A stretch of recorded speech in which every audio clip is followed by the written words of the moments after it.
बिस्मिल्लाहिर्रहमानिर्रहीम। अस्सलाम वालेकुम। मैं हूं मोहम्मद अब्दुल्ला शाहिद और आज हम लोग सेकेंड केमिस्ट्री जो कि मैक्रोमोलेक्यूल्स का चैप्टर नंबर 14 है उसमें से डिस्कस करने जा रहे हैं डीनेचरिंग ऑफ प्रोटीन। इससे पहले हम लोगों ने स्ट्रक्चर प्रोटीन्स के डिस्कस कर दिया, बड़ी डिटेल में हम लोगों ने प्रोटीन के बारे में डिस्कस कर दिया और बाकी पूरा भी चैप्टर हो गया। अभी डी डी का मतलब क्या होता है? ब्रेक डाउन कर देना, खत्म कर देना, रिमूव कर देना। नेचर नेचर मतलब क्या? कुदरत, उनकी जो सलाहियत होती है उसको खत्म कर देना है। तो डीनेचरिंग ऑफ प्रोटीन में क्या होगा बेटा? जो प्रोटीन की नेचर है ना उसको तब्दील कर देना, प्रोटीन की नेचर को डिस्ट्रॉय कर देना, वो डीनेचरिंग के अंदर आता है। तो पिछली हम लोगों ने चीज के अंदर पढ़ा था। सबसे पहले बुनियादी तौर पर देखते हैं स्ट्रक्चर जो प्रोटीन का होता है, यानी कि उसकी जो बनावट होती है प्रोटीन की, is responsible for activity of protein. हम लोगों ने प्रीवियसली, अगर आप लोगों को याद हो, पिछला भी जो टर्शरी क्वार्टरली और उसके अलावा हमने प्राइमरी का स्ट्रक्चर पढ़े थे, वहां पे बेटा हम लोगों ने ये चीज पढ़ी थी कि जो प्रोटीन की एक्टिविटी होती है वो इसके नेचर के ऊपर डिपेंड करती है। तो प्रोटीन आया इस स्ट्रक्चर में है, सेकेंडरी में है, टर्शरी में है, क्वार्टरली में है, फिर उसके नंबर, उसके मिकदार, उसके सीक्वेंस वगैरह भी डिपेंड, पूरी डिटेल में हम पिछले लेक्चर में पढ़ा। अभी यहाँ पर क्या है, अगर हम लोगों की उसी वही नेचर को तब्दील करते हैं, जैसे हम लोगों ने सेकेंड ईयर की बायोलॉजी में, फर्स्ट ईयर की बायोलॉजी में और 10th केमिस्ट्री में डिस्कस किया है हम लोगों ने कि टोटल 546 अमीनो एसिड्स मौजूद होते हैं हीमोग्लोबिन। अगर 545 बिल्कुल ऐसा कि हीमोग्लोबिन के अपने ही हो, तो एक अमीनो एसिड अपनी जगह से चेंज हो जाए या उसमें उनके अंदर मौजूद जो कोई भी एलिमेंट है वो चेंज हो जाए, उसके चेंज होने की वजह से एनीमिया, एनीमिया मतलब खून की कमी होती है बुनियादी तौर के ऊपर, यानी कि वो हीमोग्लोबिन नहीं रहे। तो जब वो हीमोग्लोबिन नहीं रहा, उस हीमोग्लोबिन के ना होने की बुनियाद के ऊपर वो हम कहते हैं कि एक अनदर डिजीज के अंदर कन्वर्ट होना शुरू हो रहा है। तो बताने का मकसद बुनियादी तौर के ऊपर यह था कि अगर हम लोग हजारों अमीनो एसिड मिलकर भी कोई चेन बना रहे हैं, उनमें से एक अमीनो एसिड भी अपनी जगह से चेंज हो जाए या उसमें कोई भी एलिमेंट की वेरिएशन आ जाए, उसकी बुनियाद के ऊपर उसका स्ट्रक्चर चेंज हो जाएगा। जब स्ट्रक्चर चेंज हो जाए तो उसके नेचर, उसके काम करने की एबिलिटी चेंज हो जाएगी। इसी को हम लोग डीनेचरिंग ऑफ प्रोटीन, यानी कि प्रोटीन की एक्टिविटी परफॉर्म करने के लिए उसकी नेचर, उसका स्ट्रक्चर को स्पेशल होना जरूरी है। स्पेशलाइज्ड स्ट्रक्चर जो होता है can perform only specialised function, मखसूस स्ट्रक्चर मखसूस फंक्शंस को परफॉर्म कर सकता है। तो हमारी बुक के अंदर चार चीजें बयान की हुई है जिसकी बुनियाद के ऊपर डीनेचरिंग ऑफ प्रोटीन होती है। सबसे पहले है बेटा हीट। आप लोगों ने हम लोगों ने बेटा फर्स्ट ईयर के अंदर चैप्टर नंबर 3 में पढ़ा हुआ है, temperature is directly proportional to kinetic energy. Temperature kinetic energy का डायरेक्टली प्रोपोर्शनल। टेम्परेचर बढ़ाते हैं काइनेटिक एनर्जी बढ़ेगी। और हम लोगों ने पढ़ा हुआ है जब काइनेटिक एनर्जी बढ़ती है तो मॉलिक्यूल्स हरकत शुरू कर देते हैं। जब हरकत करते हैं तो उनके आपस में कोलिजन होती है। उसी कोलिजन की बुनियाद के ऊपर उनके अंदर मौजूद बॉन्डिंग, ये हमारी जो बॉन्डिंग है ना, ये टूटना शुरू हो जाती है। ये बॉन्डिंग टूट जाएगी तो जाहिर सी बात है उनकी नेचर डिस्ट्रॉय, उनका हेलिकल स्ट्रक्चर जो होता है वो खत्म हो जाता है बुनियादी तौर पर। इन सारे पॉइंट्स को मैं थोड़ा थोड़ा बताऊंगा, फिर एंड के ऊपर सारी चीज को एक अलग एक ही पॉइंट में समराइज करें। तो हीट दी, हीट देने की बुनियाद के ऊपर इनके हेलिकल स्ट्रक्चर में मौजूद ये जो बॉन्डिंग थी वो खत्म हो गई। चाहे हाइड्रोजन बॉन्डिंग है, चाहे हमारे पास आयनिक बॉन्डिंग है, चाहे ये डाइसल्फाइड है, चाहे वांडरवाल्स फोर्सेस है, वो सारी सारी खत्म हो जाएंगी क्योंकि काइनेटिक एनर्जी और कोलिजन ने उनको खत्म करवा दिया। दूसरी चीज है ultraviolet radiation. Ultraviolet radiation high energy radiation होते हैं। ये जब हाई एनर्जी रेडिएशन टकराएंगी तो एनर्जी ट्रांसफर करेंगी ना, तो जब एनर्जी ट्रांसफर करेंगे तो ऑटोमेटिकली सी बात है काइनेटिक एनर्जी बढ़ेगी और कोलिजन हो जाएगी। उसके अलावा ये अल्ट्रा वायलेट रेडिएशन जो होती है ना, हाई एनर्जी रेडिएशन होने की बुनियाद के ऊपर अगर इन बॉन्ड्स के ऊपर टकराएंगी तो बॉन्ड्स को डिस्ट्रॉय, बॉन्ड्स को ब्रेक कर देंगे। उसके अलावा इनके अंदर मौजूद अमीनो एसिड के ऊपर टकराएंगे, अमीनो एसिड की पोजीशन, उनकी जो एबिलिटी होती है उस सारी एबिलिटी को खराब कर देते हैं। ये भी अल्ट्रा वायलेट रेडिएशन है। फिर नेक्स्ट आता है पीएच। पीएच मतलब यहाँ पे दो चीजें आएंगी कि अगर हम लोग पीएच जो होता है ना कम करते हैं तो उसमें एच पॉजिटिव आयन ज्यादा हो जाएंगे। अगर पीएच को बढ़ाते हैं तो वहां पर ओएच नेगेटिव आयन बढ़ जाएंगे। जैसे हमने पढ़ा हुआ है 7 से पीएच कम होती जाएगी तो एसिडिक 7 से बढ़ती जाएगी तो बेसिक, 7 से कम होगी तो मतलब उसमें हाइड्रोजन ज्यादा है, 7 से ज्यादा जाएगी तो मतलब उसमें हाइड्रोक्सिल हाइड्रोजन ज्यादा है। अब इसका इफेक्ट देखते हैं, अगर हम लोग पीएच कम कर रहे हैं तो मतलब हाइड्रोजन आयन ज्यादा है। फिर क्या होगा बेटा, हाइड्रोजन के ऊपर चार्ज कौन सा होता है, पॉजिटिव का चार्ज है ना, तो ये आयनिक बॉन्ड में नाइट्रोजन के ऊपर पॉजिटिव चार्ज है, ऑक्सीजन के ऊपर नेगेटिव चार्ज है। अब वो हाइड्रोजन आएगा, वो हाइड्रोजन आके ना बेटा इसके साथ मिल जाएगा, हाइड्रो ऑक्सीजन के साथ।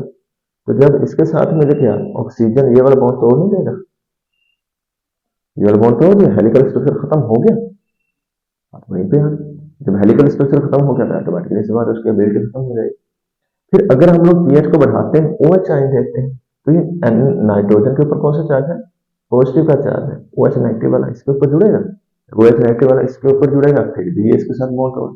यानी हाइड्रोजन पॉजिटिव वाला आएगा, एसिडिक एनवायरनमेंट होगा, ऑक्सीजन के ऊपर जुड़ेगा, ऑक्सीजन को नेगेटिव चार्ज को खत्म करवा देगा, नेगेटिव चार्ज जो होगा ना वो नाइट्रोजन के साथ से बॉन्ड खत्म करवा देगा। नेगेटिव चार्ज वाला आएगा, पॉजिटिव के ऊपर मिलेगा, पॉजिटिव फिर इसके साथ बॉन्ड खत्म। सही है बेटा। फिर ऑक्सीडाइजिंग कंडीशन हो या रिड्यूसिंग कंडीशन हो, ऑक्सीडाइजिंग कंडीशन में क्या करेंगे, रिमूवल ऑफ इलेक्ट्रॉन्स, हाँ यानी कि हम लोग यहाँ पर से इलेक्ट्रॉन्स निकलवाना शुरू कर दें। इलेक्ट्रॉन्स निकलवाना शुरू कर देंगे तो पॉजिटिव चार्ज बन जाएगा, जब पॉजिटिव चार्ज बन जाएगा तो ये नेगेटिव है, ये इलेक्ट्रॉन निकाल दिया हम लोगों ने, न्यूट्रल हो गया, बॉन्ड टूट गया, ये वाला जो बॉन्ड था ना ये बॉन्ड भी खत्म हो जाएगा। इसके अलावा अपोजिट इलेक्ट्रॉन्स निकलवाएंगे तो पॉजिटिव चार्जेस ज्यादा हो जाए, positive positive repel each other, जब रिपल्शन होगी तो उसी रिपल्शन की बुनियाद के ऊपर वहां पे क्या हो जाएगा, वो अपने जो हेलिकल स्ट्रक्चर है उसको डिस्ट्रॉय कर।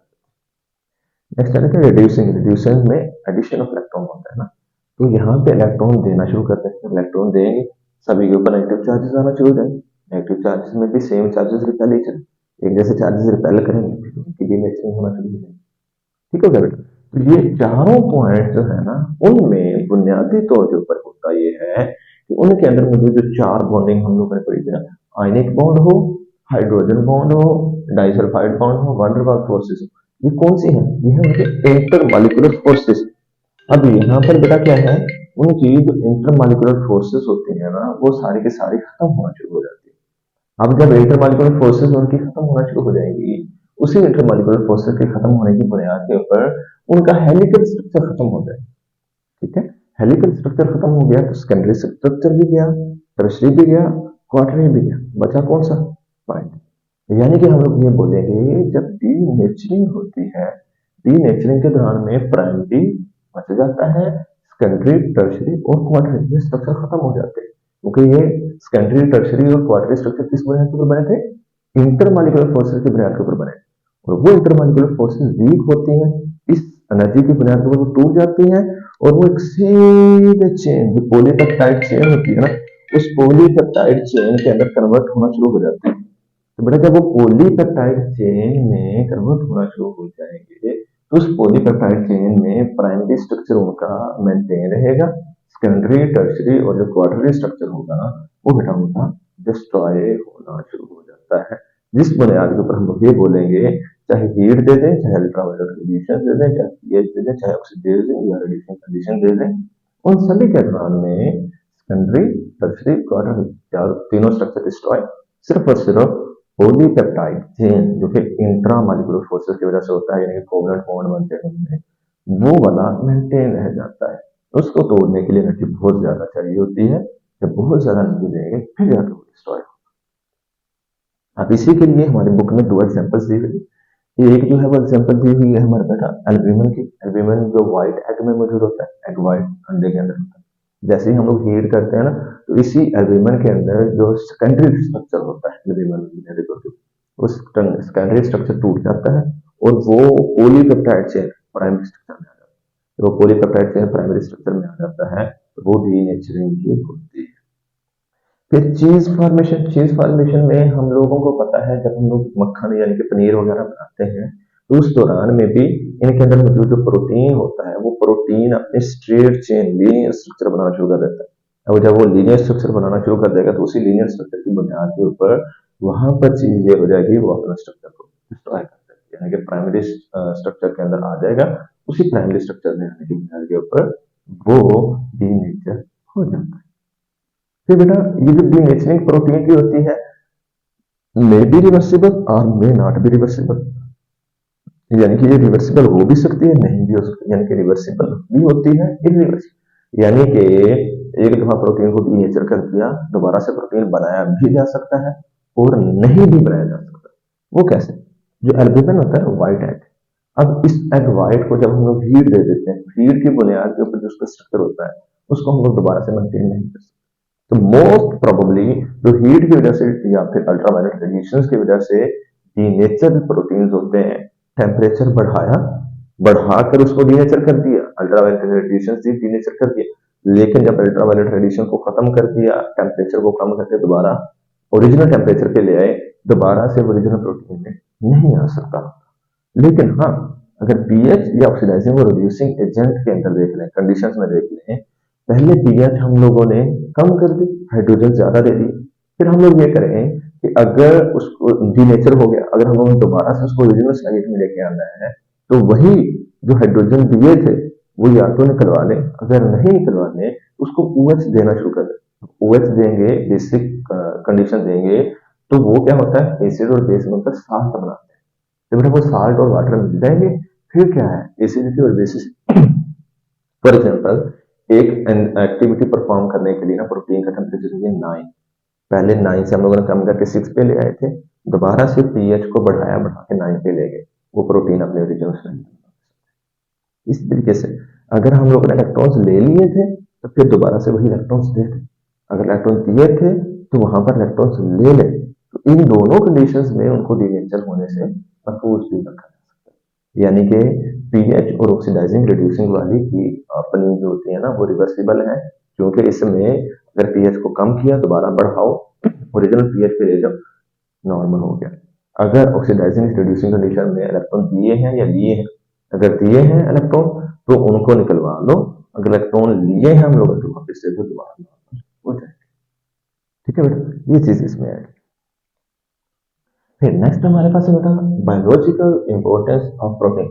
बायोलॉजिकल मतलब जिंदा इंसान के अंदर क्या इनकी अहमियत। सबसे पहला होता है प्रोटोप्लाज्म। प्रोटोप्लाज्म मतलब सेल के अंदर क्या काम है, पूरे के पूरे सेल में, सेल के अंदर सबसे पहले देखते हैं उसकी सेल मेम्ब्रेन जो होती है उसमें भी प्रोटीन है, ठीक है, ग्लाइकोप्रोटीन की फॉर्म के अंदर भी मौजूद होता है। फिर जितने भी उसमें मौजूद ऑर्गेनेलीज हैं, ऑर्गेनेलीज में भी प्रोटीन है। फिर उसमें डीएनए आरएनए जो होता है वो भी प्रोटीन बनाने में मदद कर रहे हो, यानी कि पूरे का पूरा सेल में अगर हम लोग देखेंगे प्रोटीन नहीं होगा तो सेल मेम्ब्रेन नहीं होगा, सेल मेम्ब्रेन नहीं होगा तो सेल भी नहीं होगा, इसलिए प्रोटोप्लाज्म बेहद इंपॉर्टेंट काम करता है। फिर न्यूक्लियोप्लाज्म, न्यूक्लियो प्रोटीन, इसमें दो चीजें, न्यूक्लियो प्रोटीन। न्यूक्लियो मतलब क्या होता है, न्यूक्लिक एसिड प्लस प्रोटीन, जो कि क्या है बेटा, एक कॉन्जुगेट मॉलिक्यूल है, और ये जो कॉन्जुगेट मॉलिक्यूल है न्यूक्लियो प्रोटीन, ये हेरिडिटी को ट्रांसफर करता है, हेरिडिटी को मेंटेन करता है, एक जनरेशन से दूसरी जनरेशन में कैरेक्टरिस्टिक को ट्रांसफर करता है, वो बेटा हमारा न्यूक्लियो प्रोटीन। ठीक है, तो ये न्यूक्लियो प्रोटीन जो होता है, जैसे हिस्टोन प्रोटीन है, वो भी इसमें मदद कर रहा होता है जेनेटिक ट्रांसफर, जेनेटिक ट्रांसमिशन में एक नस्ल से दूसरी नस्ल तक। फिर एंजाइम्स, हम लोगों को पता है एंजाइम्स आर बायोलॉजिकल कैटलिस्ट, 9 में भी 10 में भी हम लोगों ने, फिर फर्स्ट ईयर में भी पढ़ा हुआ है, एंजाइम्स आर बायोलॉजिकल कैटलिस्ट। तो जो एंजाइम्स होते हैं स्पेसिफिक टाइप के प्रोटीन मिलते हैं, स्पेसिफिक टाइप का प्रोटीन एंजाइम बनता है, और वो जो स्पेसिफिक टाइप का एंजाइम होता है वो स्पेसिफिक एक्टिविटी परफॉर्म करता है, और ये जो एंजाइम्स हैं वो भी प्रोटीन की नेचर में, अगर प्रोटीन के स्ट्रक्चर को चेंज कर देंगे तो एंजाइम चेंज हो जाएगा, एक्टिविटी भी चेंज हो जाती है। ट्रांसपोर्ट, ट्रांसपोर्ट में हम लोगों ने पहले भी डिस्कस किया था, हीमोग्लोबिन, हीमोग्लोबिन एक प्रोटीन है ना बेटा, हीमोग्लोबिन का काम क्या होता है, ऑक्सीजन कैरी करता है, एक जगह से दूसरी जगह पर ऑक्सीजन लेकर जाता है, जो कि क्वार्टर स्ट्रक्चर में एग्जिस्ट करता है, ठीक है, वो ट्रांसपोर्ट। रेगुलेशन में हम लोग ने पढ़ा हुआ इंसुलिन, इंसुलिन क्या करता है, ग्लूकोज लेवल को मेंटेन करता है, यानी कि अगर ग्लूकोज लेवल ज्यादा हो गया तो उस ग्लूकोज को स्टोर करवाना शुरू कर देगा, ग्लूकोज को ब्रेक डाउन करवाना शुरू कर देगा, जिसकी वजह से वो रेगुलेशन में काम करता है। यानी कि ट्रांसपोर्ट में भी प्रोटीन मदद करते हैं, रेगुलेशन में हम लोग ये भी बोल सकते हैं कि उसको क्या नाम देते हैं हम लोग, हार्मोन। हार्मोन में भी ये बहुत इंपॉर्टेंट काम करता है, जैसे थायरोक्सिन हार्मोन जो कि हमारे गिल्लड़ के बनने को कंट्रोल करता है, फिर हमारी मेटाबॉलिक एक्टिविटीज को कंट्रोल, बहुत ज्यादा सारी मेटाबॉलिक एक्टिविटीज को भी कंट्रोल करता है, जो कि थायरोक्सिन हार्मोन भी खारिज करता है। तो हम लोग यहाँ पे बोल सकते हैं थायरोक्सिन जो हार्मोन होता है ना, वो भी बेटा रेगुलेशन के बारे में मदद करता है। ठीक है, फिर कहते हैं इंडस्ट्रियल इंपोर्टेंस। इंडस्ट्रियल मतलब फैक्ट्रीज के अंदर, संतों के अंदर इसके क्या है। सबसे पहले है टैनिंग। टैनिंग में जो हमारा होता है ना लेदर बनाना, लेदर इंडस्ट्री, वहां पे अब लेदर कैसे बनती है, जो हम खाने लेते हैं कुर्बानी के ऊपर, या वैसे जानवर वगैरह की बात करते हैं तो जानवरों की जो खाल होती है, चमड़ा, उसी खाल से हम लोग चमड़ा बनाते हैं। और वो चमड़े से आगे जो होता है वो हम लोग अपने जैकेट्स वगैरह, अपने शूज, अपने बैग्स और बहुत ज्यादा से इस्तेमाल बनाते हैं। तो बुनियादी तौर के ऊपर ये जो होती है ना हमारा खाल, वो प्रोटीन की बनी हुई होती है। उसी के अंदर फिर हम लोग बहुत ज्यादा सारे एसिडिक या बेसिक केमिकल उसके ऊपर या साल्ट उसके ऊपर लगाते हैं, जिसकी बुनियाद के ऊपर वो अपनी कंपोजिशन चेंज कर लेता है और हम लोग उसको नॉर्मल बियरिंग के लिए, पहनने वगैरह के लिए इस्तेमाल करते हैं। तो लेदर इंडस्ट्री यानी कि टैनिंग इंडस्ट्री में बहुत ज्यादा ही इसकी इंपॉर्टेंस होती है हमारे डेली यूज की चीजें में। जेलेटिन, जेलेटिन जो होता है ना, ये बुनियादी तौर के ऊपर उस टाइम हासिल होता है, ये होता कहाँ पे यूज है, ये बेकरी प्रोडक्ट्स में इस्तेमाल होता है। बेकरी की जो प्रोडक्ट्स होती है ना उनमें इस्तेमाल होता है बहुत ज्यादा। हासिल कहाँ से करते हैं, हासिल करते हैं ये जो स्किन होती है एनिमल्स की, उससे, बोन से, उनको हम लोग हीट करते हैं, स्किन को, बोन्स वगैरह हीट कर देते हैं। जो टेंडन्स, लिगामेंट्स वगैरह होते हैं, जो मसल्स होते हैं, उनको जब हम लोग हीट करते हैं, हीट करने के बाद ना हमें जेलेटिन हासिल होता है। इस जेलेटिन में ये खुद प्रोटीन नहीं है, इसमें प्रोटीन होता है, जो हम लोगों ने पढ़ा हुआ है ना, कोलेजन प्रोटीन मौजूद होता है उनमें। कोलेजन भी बोलते हैं, कोलेजन भी बोलते हैं, कोलेजन प्रोटीन में मौजूद होता है। तो वो प्रोटीन जो होता है ना, उसी को फिर हम लोग आगे लेके जाके बेकरी प्रोडक्ट्स में इस्तेमाल करते हैं। नेक्स्ट जो आता है वो सिजेन। अब सिजेन जो होता है ये बेटा मौजूद होता है मिल्क में। मिल्क जो भी हम लोग मिल्क लेते हैं ना, नॉर्मल नेचुरल मिल्क जो कि मेमेलियन मिल्क जिसको हम लोग बोल सकते हैं, तो मिल्क के अंदर जो आता है वो सिजेन मौजूद होता है। इसी सिजेन को हम लोग बेकरी प्रोडक्ट्स के लिए भी इस्तेमाल करते हैं और अपने डेली जो यूजेस की चीजें होती हैं बहुत ज्यादा सारी,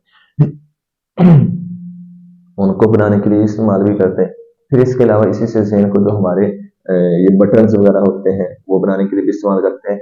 जो बक्कल्स वगैरह होते हैं पैंट्स वगैरह के, या फिर वैसे हम लोग नॉर्मल वीडियो के लिए बक्कल्स वगैरह यूज करते हैं प्लास्टिक के, वो बनाने के लिए भी इस सिजेन को इस्तेमाल करते हैं। ठीक है बेटा, हमारा सारे का सारा प्रोटीन कंप्लीट हो गया। सारे प्रोटीन में कोई क्वेश्चन का तो पूछ सकते हो। Thank you so much.